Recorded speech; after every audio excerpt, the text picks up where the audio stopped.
Hey everybody, we're going to graph a pair of linear equations. We're doing 3 sets of these. So we're going to graph this set first, and we're going to tell whether they're parallel, perpendicular, or neither.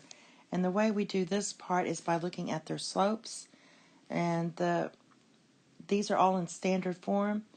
So if you have standard form, which is ax plus by equals c, that means their slope equals negative a over b. And we're going to rewrite them anyway, and I'll show you why. So for the first one, my slope is negative, my a is 4, and my b is 8. So that equals negative 1/2. For the second one, my slope is negative, my a is 2, my b is 4, which is negative 1/2. So the slope is negative 1/2. That means they're parallel. Now I'm going to go ahead and rewrite them in slope-intercept form. It makes it easier to graph. So when I do that, I'm going to write this first one is 8y equals negative 4x plus 7, and divide everything by 8. You get negative 4 over 8, which is 1/2, plus 7 over 8.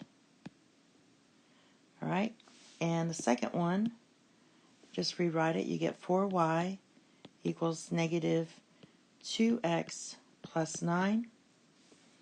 And you divide both sides by 4, you get, negative 2 over 4 is going to be negative 1/2. Plus, then you have 9 over 4. So basically, they have the same slope. And we already got that.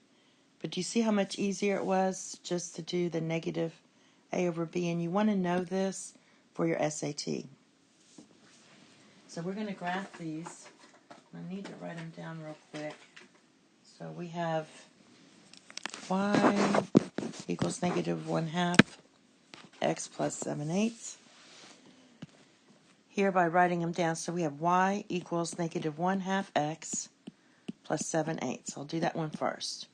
So my y-intercept I graph first, which is 7/8, which is really close to 1. So I'm going to have to estimate here. And the slope is negative. That means from reading the graph to left to right, it's going to be going downwards, like an airplane descending.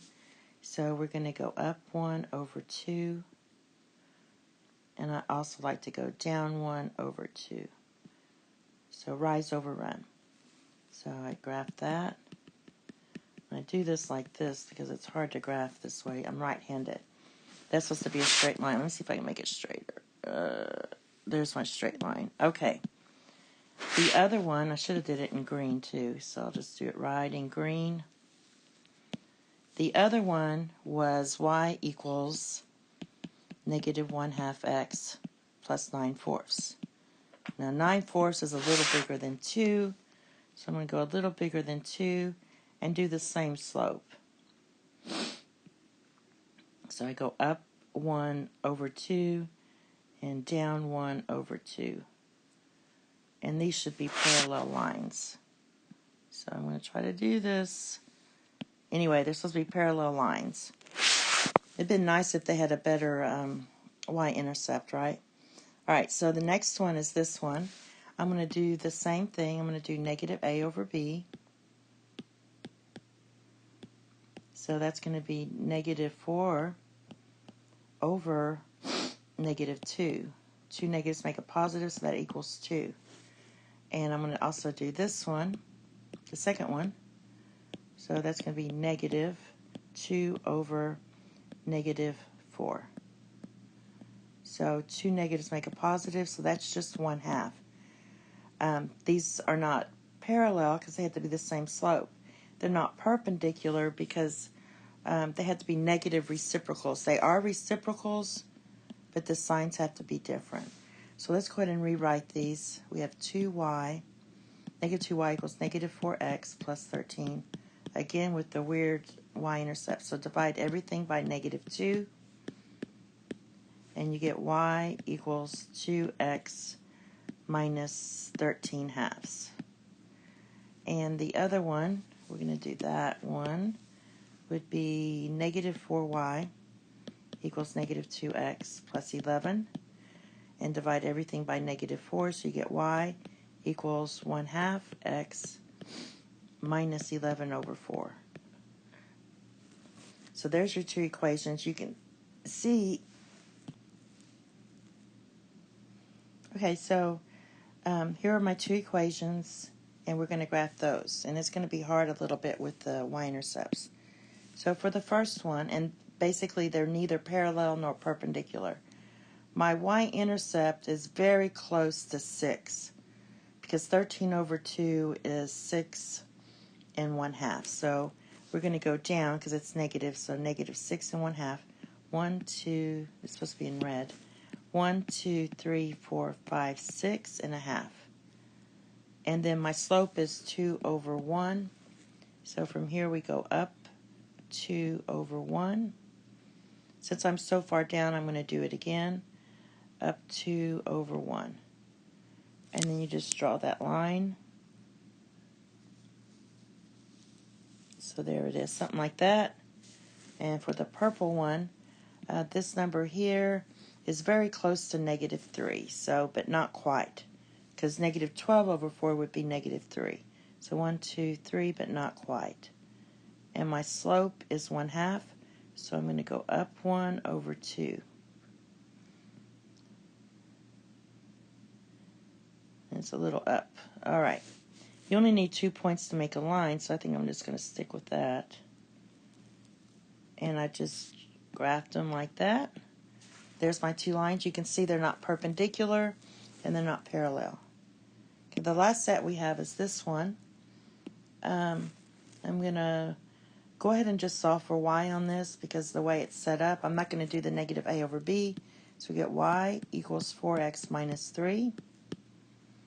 And this one's going to be 2y equals 8x plus 5. Divide both sides by everything by 2. So you get 4x plus 5 over 2. Okay, in this case, my slopes are the same.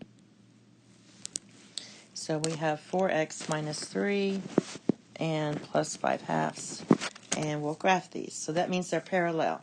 So we have y equals 4x minus 3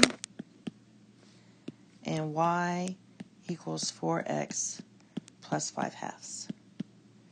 So my y-intercept on the first one is negative 3. My slope is 4. You can write this over 1 in fraction form. So I'm going to go up 4 over 1. You can also go down 4 to the left 1. Make it better to graph. These steep slopes are hard to graph on an iPad.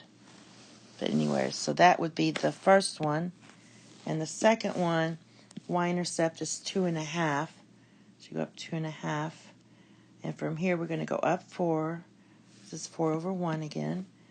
1, 2, 3, 4 over 1. You can also go down 4, 1, 2, 3, 4 over 1. And these should be parallel lines. And of course, it's not going to look that way, but parallel lines means they would have no solution.